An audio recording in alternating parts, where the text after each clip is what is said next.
A gente vai falar um pouco desse livro, que foi publicado ano passado. Ele é resultado de uma pesquisa um pouco longa que eu fiz. Pensar que 29 a 35 é o período entre guerras, é o período do fim da Primeira República aqui no Brasil, da tomada do poder por Vargas, é um período da quebra da Bolsa em 29, é um período de muita turbulência no Brasil e no mundo. Não diferente, muita turbulência na vida da Tarsila. A Tarsila nasceu em 1886, e morre em 73. Então ela viveu muito. E quase tudo que a gente sabe acaba em 29.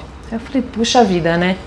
E agora? As crônicas são depois. Como é que eu vou saber o que se passou na vida dela e tal? E as crônicas foram me dando dicas, fiz o meu TCC, tudo bem.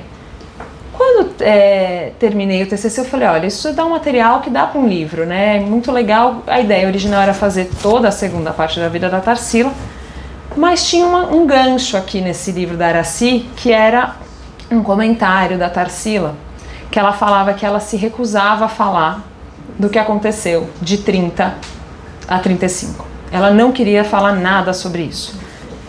Por que não, né? Exatamente o tempo antes das crônicas, o que aconteceu? Eu falei, pronto, tá aí, é isso que eu quero entender, e foquei o livro nisso. Entender o que aconteceu na vida dela, por que mudou tanto, por que até 29 a gente conhece pau-brasil, antropofagia, e depois tem uma pequena fase artística dela, que é a fase social, mas que tem 2 telas só, e depois tem um hiato, assim, ela volta mais tardiamente pro pau-brasil, ela tem o neo-pau-brasil e tal. Mas o que aconteceu? Por que mudou tanto? Por que ela vinha dessa trajetória e teve esse ato? O que ela está respondendo nessas crônicas? E foi assim que se iniciou a pesquisa do livro. Eu vou comentar um pouquinho sobre os capítulos, a divisão dos capítulos, como um pouco o andamento do meu livro, e no final a gente pode bater um papo. Bom, o livro começa falando um pouco de 28, né? O que estava acontecendo, né, antes da crise toda que abalou a vida dela. 28 é o início da antropofagia, é quando ela pinta o Abapuru, é quando ela está casada com o Oswald, tudo está indo de vento em popa, né? Aqui no Brasil chegam 2 conhecidos dela e do Oswald, né? O casal que a gente chama, foi apelidado pelo Mário de Andrade Tarsivaldi, né? Tarsila e Oswald. Chegam 2 conhecidos deles, que são, um deles era um dos membros do surrealismo lá na Europa, e o surrealismo, aquelas ideias do surrealismo começam também a instigar mais o Oswald, e a gente vê muito dessas ideias já faziam parte, né, do pensamento deles, eles já tinham contato, mas com a chegada desse amigo deles, o Benjamin Péret, isso vai ficando mais aflorado. E o Benjamin, ele estava indo para um caminho mais político. Então, todo o movimento dos surrealistas, na verdade, nos anos 30, começa a se engajar com o Partido Comunista na França. E as ideias do Benjamin Péret começam a influenciar o Oswald aqui. E aí, quando vem na revista de antropofagia, que era publicada pelo Oswald, ele fecha a revista, briga com todo mundo e abre a segunda edição da revista, que é super mais radical e tem uma toada política, assim, que eles jocosamente apelidaram de segunda dentição. Como, né, quem sabe, o Oswald era bem jocoso, assim, né, com as palavras, e brincava muito bem com o português. Então a segunda dentição começa com a chegada do Benjamin Péret, e a Tarsila colaborava. A Tarsila ilustrava a revista de antropofagia. E aí também, já em 29, ela organiza a primeira exposição dela aqui no Brasil, que vai ser no Rio de Janeiro. E aí eu pus ali os aplausos. Por quê? Diferente do que muita gente pensa, a Tarsila não foi tão criticada assim como foram os modernistas de 22. Em 29, quando ela faz a exposição dela, se você vai, eu fui nos jornais da época, muito mais elogios, se encontram muito mais elogios do que qualquer crítica. Então a gente tem esse estigma, né, de pensar, a semana de 22 foram ridicularizados, quando a Tarsila não estava na semana de 22, e quando ela expõe mesmo as obras dela, ela é muito mais aplaudida do que criticada. E E óbvio, também existem algumas críticas, eu pontuo elas no livro. E também em 28, 29, entra o contato da Patrícia Galvão, que quem conhece também é a famosa Pagu. A Pagu é uma figura que marcou muito a vida da Tarsila, porque ela vai se relacionar com o Oswald e o casamento da Tarsila com ele acaba por causa dela. No começo ela entra como amiga do grupo, é muito bem acolhida, ela e a Tarsila eram amigas, a Tarsila guarda desenhos dela, ela também contribui para a revista de antropofagia, e viaja com o casal e tudo mais, e nessa primeira exposição da Tarsila ela é uma figura bastante presente como amiga. E aí, o ano em que tudo mudou, 29. 29, quando eles vão para o Rio de Janeiro fazer a exposição da Tarsila. Deixa eu mostrar primeiro aqui. Essa mocinha aqui é a Pagu, na fazenda, de uma das fazendas da família da Tarsila. Aqui é a Tarsila, aqui são os pais da Tarsila e aqui é o Oswald. Então aqui Pagu ainda como amiga do casal, né? 29, quando eles vão para o Rio de Janeiro fazer a primeira exposição da Tarsila, a Pagu vai junto, Anita Malfatti vai junto, e fazem a exposição no Palace Hotel, que era um hotel muito, muito importante da época, infelizmente já não existe mais, e estava tudo muito bom, tava tudo muito celebratório, assim, um clima de sarau tem essa exposição da Tarsila, e muito bem recebido, de Cavalcante, enfim. Tarsila foi bem recebida. Só que quando volta... eu esqueci de falar do Congresso de Antropofagia. Chegando lá, eles anunciam a ideia de fazer um Congresso de Antropofagia. O que seria esse Congresso de Antropofagia? Justamente a entrada do movimento que vinha das artes para a política. Eles anunciam, publicam na revista de Antropofagia que eles vão entrar em contato com o Congresso, com a Câmara, para pedir mudanças na lei. Entre as mudanças está a nacionalização da imprensa, fim da propriedade privada não produtiva, não é liberação do aborto exatamente, mas questões concepcionais, assim, femininas, que eles queriam que também que a lei fosse mais flexibilizada. Só que algumas dessas medidas eram muito controversas, como nacionalização da imprensa. Então a imprensa passaria para a mão do governo, e isso era bastante controverso. Fim da propriedade privada e algumas outras também. Pautas provocativas, digamos assim, no mínimo. E a revista de Antropofagia era publicada dentro de um jornal. E os donos do jornal, um jornal de grande circulação em São Paulo, ficam muito incomodados. Falam, como é que vocês podem anunciar? Já vinham falando muita bobagem. Mas tinha uma desculpa, são artistas, estão brincando. Quando passa para o terreno da política, eles falam, pera lá, aqui vocês exageraram, e eles cancelam a revista de Antropofagia, vocês não vão mais publicar aqui. E o congresso estava anunciado para setembro. Eles voltam para São Paulo, depois da exposição, e a revista se encerra. Vem a crise do café, a família da Tarsila perde toda a fortuna. Logo depois vem a quebra da bolsa em outubro de Nova York, crise global. Pouco depois, em dezembro, fim do casamento com Oswald. O congresso nunca saiu do papel. Rearranjo. Então, eu digo no livro, foi o fim da vida como se conhecia.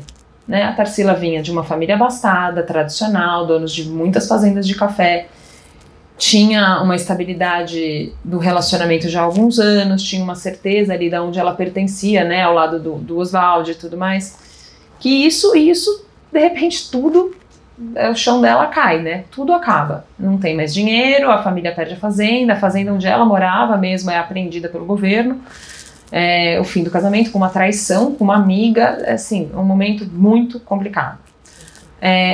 Há quem vá sugerir que a Tarsila entra numa depressão e tal. Isso tudo acontece no fim de 29, Em maio de 30, ela já está num novo relacionamento. Ela segue fazendo exposição, ela segue produzindo pouco, mas produzindo. Esse é um dos quadros que ela produz, eu acho muito bonito, chama Figura Só. É muito emblemático desse momento da vida dela, eu acho especial esse quadro. E tem um outro que ela produz nessa época também, acho que são, se eu não me engano, são só esses dois, ou talvez tenha alguma outra coisa, ou esse outro é figura travessia numa ponte, alguma coisa assim, e também é muito simbólico, né, esse momento de travessia, né, de um outro lugar que ela está chegando. Então eu não concordo com essa leitura que a Tarsila deprimiu. Eu acho, inclusive, admirável o poder que ela teve de, não, vamos seguir. Lendo um dos livros que eu li para estudar, eu descobri, inclusive, que ela foi dar aula de desenho. Imagina, ela foi ser professora para pessoas que estavam aprendendo.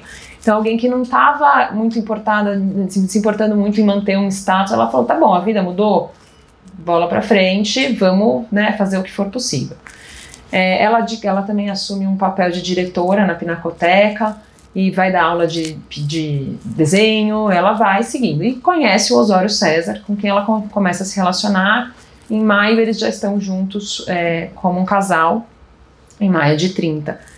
E o Osório era um psiquiatra bastante influente ali nos anos 30 e um pouco depois disso também. Ele trabalhou muito com a Anísio da Silveira, é uma figura muito importante. Só que o Osório tinha um interesse particular pelo comunismo. Ele era uma pessoa envolvida e que mais pra frente foi realmente uma pessoa que virou militante. Ao lado do Osório, Tarsila já escutava isso desde os surrealistas, dos amigos, Oswald, né, Pagu também, todos eles se interessavam, ela não era uma novidade para ela, né? Mas ao lado do Osório, a minha leitura é que isso se intensifica. E aí vem os ismos, né? Que a gente fala dos ismos na arte e na política. Então, se a gente teve ali cubismo, futurismo, surrealismo, agora nos anos 30 a gente está vendo mais o debate, né, em torno de comunismo, socialismo, integralismo, fascismo e todos os ismos da política, né? E os artistas se envolvem com isso também. Uma nova causa. Então, aqui Tarsila pintava menos, então, né, estava pintando menos, a sua entrega na arte, até porque a antropofagia foi uma parceria muito forte dela, né, com Oswald. Então, a produção diminui um pouco, tirando aqueles quadros que eu comentei com vocês, que são bastante simbólicos. E aí que surge o primeiro texto da Tarsila. Essa aqui é a primeira crônica que eu localizei da Tarsila. E ela escolhe falar justamente sobre o livro do John Reed, que chama 10 dias, 7 dias que abalaram o mundo, né? 10 dias que abalaram o mundo. É sobre a tomada de poder pelos soviéticos na União Soviética, na Rússia. Essa crônica não está aqui, nessa aqui. Essas crônicas, algumas que eu localizei para o livro, não estão aqui nesse livro da Laura Brandini. E olha o tema, que ela justamente isso que ela vai escolher falar, um livro que trata sobre a tomada de poder pelos soviéticos. E aí você já começa a ver que o interesse dela ao lado do Osório tá né, aumentando para essa nova proposta, né, que era debatida por todo mundo nessa época. No final, aqui nesse final, esse artigo está reproduzido no livro, e aqui no final tem bastante um posicionamento dela de uma visão de esperança. Você vê que ela acha que pode ser uma coisa boa. Embora ela comente que se surpreende um pouco com a violência, com a agressividade que é relatada no livro. Bom, primeira crônica, e ao lado de Osório, ela segue para a União Soviética. Eles vão juntos, a última viagem internacional que Tarsila fez, eles ficam um tempo em Paris, no apartamento dela, depois vão juntos para a União Soviética. Lá eles fazem toda uma visita guiada pelos guias autorizados, né, pelo Estado, onde apresentam para eles de tudo. Esse livro é o livro que o Osório César publica na volta, Onde o Proletariado Dirige. É um livro dedicado a Tarsila. Esse livro tem várias ilustrações dela, que são bastante interessantes. Eu encontrei na minha pesquisa algumas insinuações que as fotos do livro também foram feitas pela Tarsila, mas eu não consegui comprovar ao certo. Mas faria sentido, né? Eles estavam juntos nessa viagem. E quando eles contam em algumas cartas e coisas, você consegue ver relatos que eles escreveram muito durante a viagem. Então, quando eles Paris vão para a União Soviética, e da União Soviética eles voltam para Paris. E, pelo que parece, eles escreveram muito esse livro em Paris, antes de chegar no Brasil. E em Paris, eles pegam o prefácio do livro, eles pegam o contato com o Barbussy, Henri Barbussy. Esse autor intelectual francês, para mim, é um ponto muito chave nesse momento da vida da Tarsila, porque ele foi o biógrafo escolhido pelo Stalin para fazer a biografia do Stalin, né? Então, Stalin escolheu a dedo Henri Barbussy para fazer a sua biografia, porque ele era uma pessoa totalmente engajada e aderida à proposta comunista. Ele tem alguns livros que ele escreve defendendo, por exemplo, os métodos violentos usados por Stalin para conquistar alguns países. Enfim, ele tinha todo um histórico de interesse pela União Soviética e pelo modelo, e não à toa Stalin chama ele nem era a primeira opção do Stalin, tem um caso aí, mas ele era a segunda opção e foi ele que escreveu essa biografia. Henri Barbussy tem muito envolvimento com a Comintern, com a Internacional Comunista, que é a política externa dos soviéticos. Então, ele ajudou muito a pensar e a difundir algumas coisas pelo mundo, para que outros agrupamentos em outros países se organizassem em apoio a esse modelo. Então, é muito interessante saber que Tarsila e Osório tiveram esse ponto de encontro com ele, e esse contato continua um pouco mais para frente, como eu vou contar. Esse livro só teve uma edição, ele é de 32, a edição, logo que eles voltaram da União Soviética, eles publicaram, o Osório publicou. Aqui a dedicatória para a Tarsila, minha companheira de viagem, este livro. Eu consegui ter acesso a ele graças à biblioteca Mindlin, lá da USP. Não é fácil de encontrar esse livro, tem um exemplar lá, e aqui é uma das ilustrações de Moscou, como vocês podem ver. Maravilhoso, né?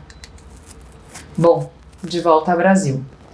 Eles chegaram no Brasil em 32, e essa é a capa da ficha da Tarsila no DOPS. Já Vargas no poder, um clima bastante instável no Brasil, e quem voltava da Rússia soviética era motivo de investigação.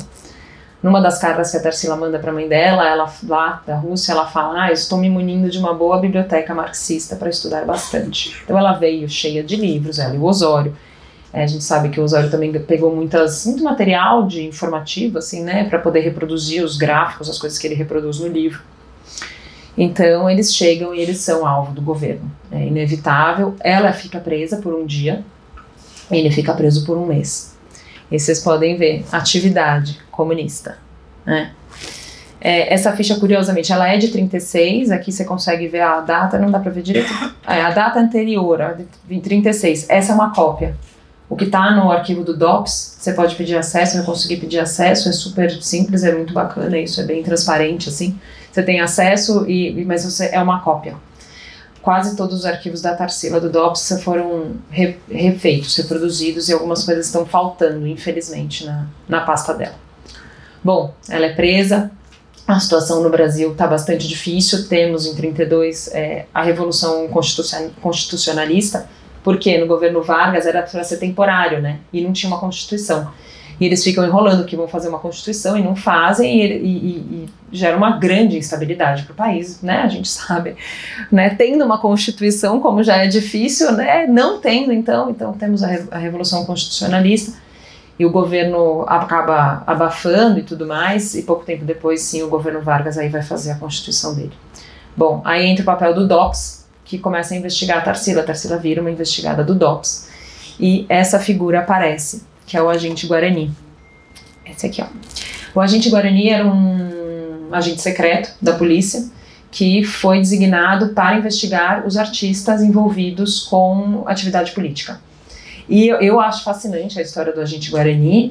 Ele tem diversos relatórios no arquivo da Tarsila e no do Osório, mas existem muitos outros que ele produziu, de Flávio de Carvalho, Pagu, de Cavalcante, a lista vai longe. Acho que eu tenho muita vontade de fazer uma investigação só sobre as atividades do agente Guarani, porque ele não era uma paisaninha, não, ele era assim, ele participava ativamente, era integrado mesmo dentro do grupo dos artistas que se envolviam com política, e foi uma figura curiosa, no mínimo. Aqui é um dos relatórios do agente Guarani, ó, se vocês podem Vê aqui tá assinado, ó, o Reservado Guarani. Relatório que ele fez, aí, né, vocês podem ver, ó, o começo, como que ele começa, isso, ele é de 33, esse relatório, ó. Incontroversamente, a senhora Tarsila do Amaral é a maior e mais arrojada comunista dentre todas as comunistas nacionais. E é maior porque impressiona e quase converte todos que a ouvem. É também mais arrojada porque os seus parceiros procuram sempre arrebaldes e lugares ocultos para pregarem o comunismo, ao tempo em que ela se serve de salões nobres, onde sem rodeios ensina teórica e praticamente a doutrina vermelha. Esse é um dos arquivos que estão na pasta da Tarsila. É fascinante, né? Eu achei, assim, quando eu fui ao DOPS e pude ler toda a pasta dela, eu achei fascinante. É muito interessante. Aqui é o Osório, esse é o Osório César. Aqui é um busto que a Tarsila fez, o original é em gesso. Esse aqui é uma cópia fundida e é feito pela Tarsila. E aqui é ele, né? Também no DOPS a gente consegue acesso ao prontuário dele, Osório César. Aqui essa foto, inclusive, é de 32, ó, é do tempo que eles estavam juntos.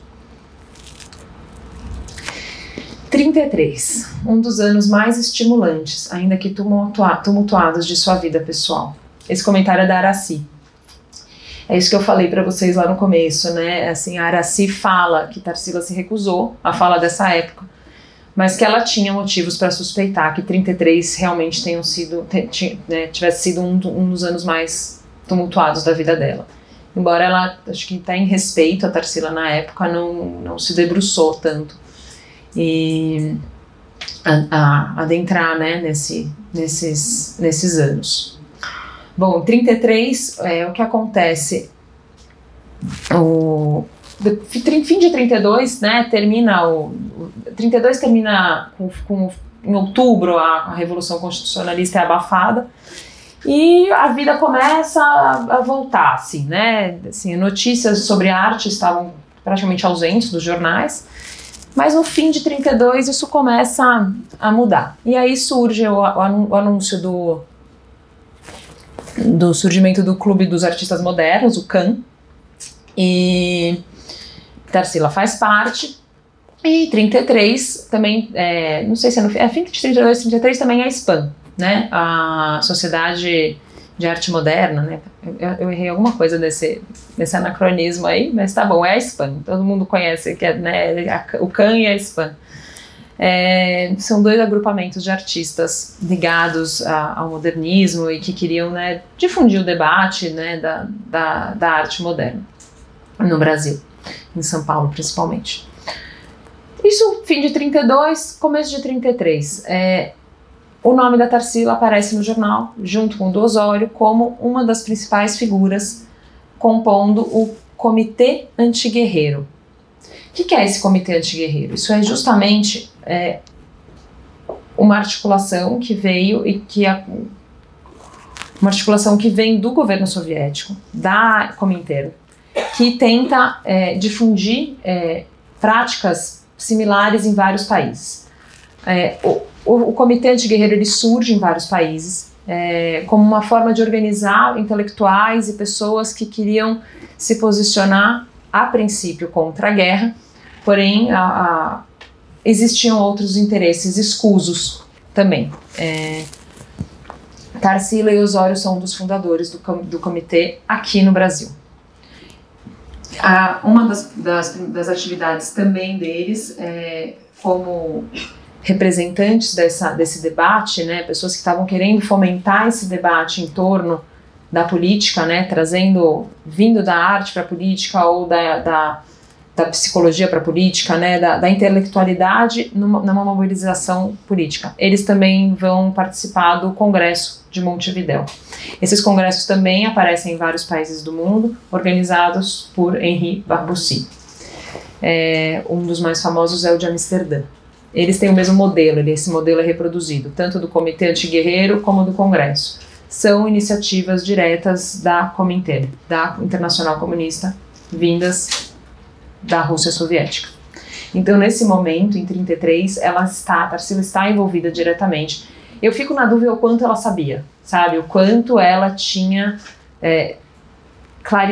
claridade, assim, sabe? Quanto nítido era para ela que essas ordens estavam vindo diretamente do alto escalão ali do governo. Mas a verdade é que ela é uma das fundadoras do Comitê Antiguerreiro e uma das participantes do Congresso de Montevidéu. No Clube dos Artistas Modernos, aqui, no meados de 33, aqui é ela dando uma palestra, expondo os artefatos que ela trouxe da Rússia, né, cartazes, né, soviéticos e tudo mais. E ela falando como sugere o agente Guarani ali, né, explicando, né, por que a arte era bom, uma arte voltada para um propósito de educação, de certos valores e de certos pensamentos mais ligados à doutrina comunista. Bom, o afastamento da militância. 34, fim de 33, na verdade, todo esse discurso começa a se radicalizar um pouco. No livro eu até falo, tem um capítulo assim, contra algumas guerras.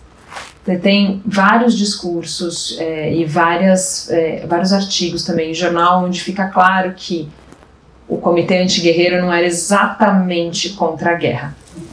Ele era contra algumas guerras.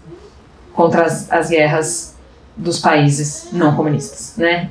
Basicamente, assim. Então eles falam, se for para defender a ideologia e o modelo comunista, sim, peguemos em armas, né? E esse discurso começa a ficar muito claro em fim de 34. E Tarsila, não sei se ela se afasta exatamente por causa disso, ou também por conta do fim do relacionamento com Osório César. Fim de 34, eles também terminam o relacionamento, fim de 33, desculpa, terminam o relacionamento, e concomitantemente esse chamado para a luta armada fica bastante explícito. Ela passa a frequentar mais o Rio de Janeiro, ela tinha alguns amigos lá. Eu vou destacar aqui o Álvaro Moreira e Eugênia, que é esse que está na cabeceira aqui, e Eugênia Moreira, eram dois grandes amigos de Tarsila, recebem muito ela lá, em 34, e lá ela conhece Luiz Martins, que é esse jovem aqui, e eles começam um relacionamento, em 34.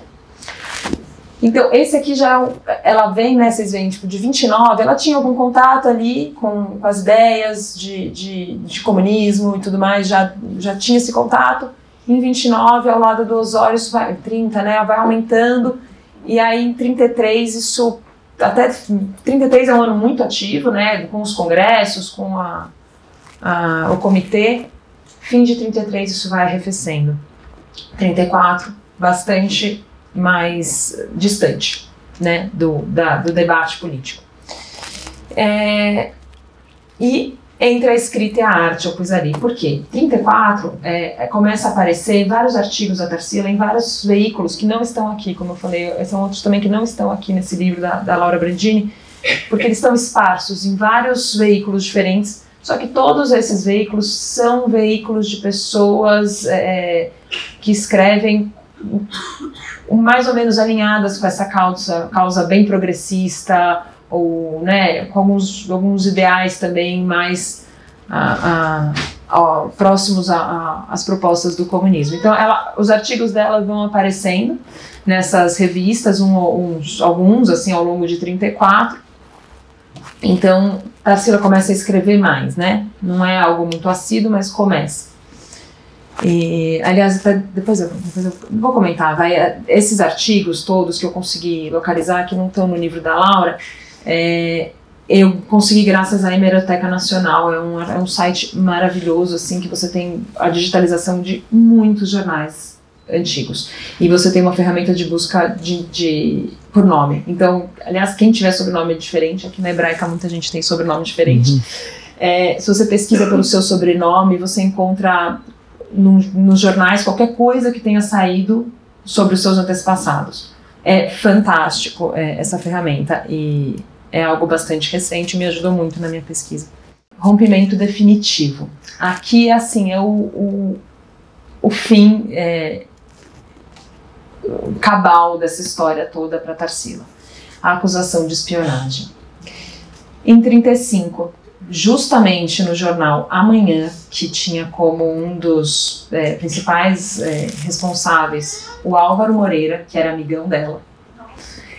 Ela é acusada de espionagem, de fazer parte do serviço secreto do governo. Então eu tirei até um trecho da matéria. Tarsila do Amaral fazia parte do serviço secreto e está agora à disposição do chefe de polícia como sua informante. Isso sai no jornal, para ela é um golpe assim, né, absurdo. Ela sim tinha se distanciado da militância, mas como eu disse, continuava escrevendo para vários veículos, né, envolvidos também, e não tinha... Eu acredito que essa questão de luta armada tenha sido algo que ela não quis e não se aproximou. Não acho que isso fazia sentido para ela, mas é uma suposição minha. Mas ela não tinha rompido, né? Os ideais progressistas, a gente tem que entender que os ideais progressistas, eles vinham num momento que fizeram muito sentido, né? Eu comento no livro sobre sufrágio feminino, sobre fim da escravidão. São coisas que, né, movimentaram a sociedade. Qualquer pessoa com uma mentalidade moderna falaria, é óbvio, né, que isso é muito bom, né, uma evolução sem dúvida, né.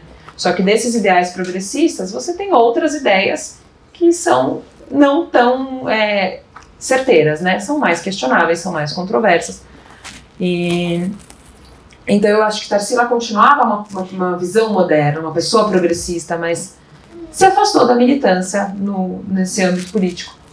Só que aí vem esse golpe. E aqui é um artigo, a resposta dela, alguns dias depois, o jornal Amanhã publicou a resposta dela. Dona Tarsila declara que não é policial. Esses dois artigos, tanto esse que tem um trechinho, esse outro também estão no livro. Um novo discurso. Bom, depois disso... acabou para Tarsila, assim, eu acho que eu não vejo mais, não encontrei nenhum envolvimento dela com militância em nenhum momento. E aí eu finalmente respondi a minha pergunta, o que é que ela tá falando aqui? Porque ela estava falando alguma coisa nessas crônicas e eu entendia que ela estava falando, mas eu não sabia exatamente o que, né? O que ela estava respondendo? Ela estava respondendo a tudo isso que aconteceu com ela nesses anos secretos. E aí ela começa a escrever de fato. A Tarsila cronista, né? Aqui está a carteirinha dela, do Sindicato dos Jornalistas. Ela vai escrever justamente para um jornal do Assis Chateaubriand, que era uma pessoa muito mais ponderada, né? Assim, foi crítico de Vargas, mas nessa época já era uma crítica morna, digamos assim. E um novo círculo social. Os amigos de antes, assim, as crônicas eu acho muito interessante, não tocam nos relacionamentos de antes. Ela fala quase nada das pessoas com quem ela conviveu, né? De Flávio de Carvalho, Oswald, e imagina, Pagu de jeito nenhum. Então não toca nessas pessoas e tantas outras pessoas, né, de renome nas artes, mas ela não fala sobre eles nessas crônicas. É curioso, porque ela poderia, né, trazer muitas coisas de interessante. Novo círculo de amigos, repensando sua arte, então a tal da fase social, que dura pouco, só que tem 2 telas. Aliás, eu descobri também na minha pesquisa que existia uma terceira, que não foi concluída. Encerra essa fase social, não faz mais sentido para ela.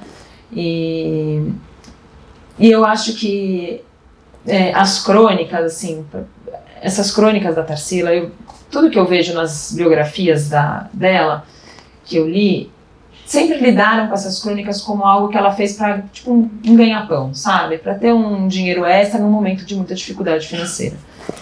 E a minha sensação é que não é essa. Eu acho que essas crônicas têm um valor enorme. Eu acho que elas têm uma importância muito grande. E um posicionamento da Tarsila muito lúcido e muito maduro frente a um momento de radicalização, né? Eu estava falando com o Peter agora, como ela foi lúcida, né, e responsável de olhar um movimento que fez sentido até certo ponto, que se radicalizou, que ela fez parte, mas que ela deu um passo para trás e falou, não, isso aqui eu não concordo. E muitas outras pessoas desse meio dela, que conviviam com ela, não tiveram essa lucidez, essa clareza, né, essa ideia, conseguir olhar e falar, não, isso aqui, isso é bom, isso não é bom. Você não precisa nem ser 100% progressista, nem 100%, né, tradicionalista, né? Tem coisas boas e que são muito importantes e que a gente tem que continuar batendo na tecla, e tem coisas que talvez extrapolem o ponto.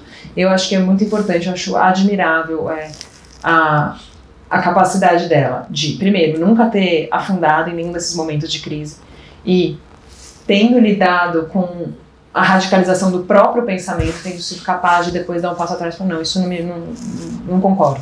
Fui, experimentei, mas não. E ter se reposicionado, né? E é isso, tudo isso, todo esse percurso tá em mais detalhes no meu livro. É isso. Obrigada.